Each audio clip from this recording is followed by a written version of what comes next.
Hi, I'm Chandana. I'm from Karnataka. I'm 26 years old. Today I'm sharing my surgery journey.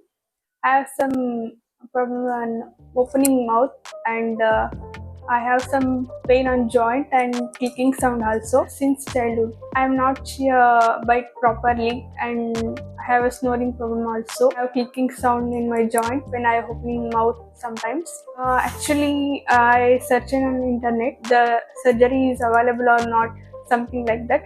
And accidentally I search Paisar New Face Hospital and I saw that reviews and it will going very good. Reviews are very good. And first I called Rahul sir and he explained everything about surgery, cost, everything.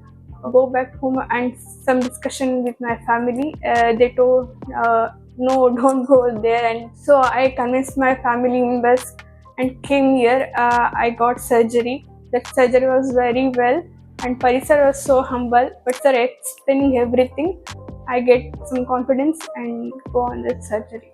The surgery went 11 hours and I came from this OT room, a lot of swelling on my face and some bleedings. My mother told me you look different like that.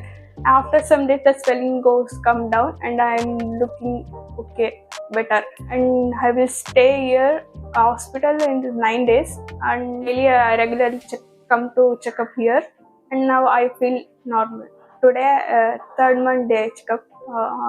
Now I am feeling very confident, and my family members told me, "Okay, you're looking beautiful compared to previous." And I have a lot of confidence to talk people. And my friends also told me, "Okay, that surgery will good," and that's I'm feel very happy.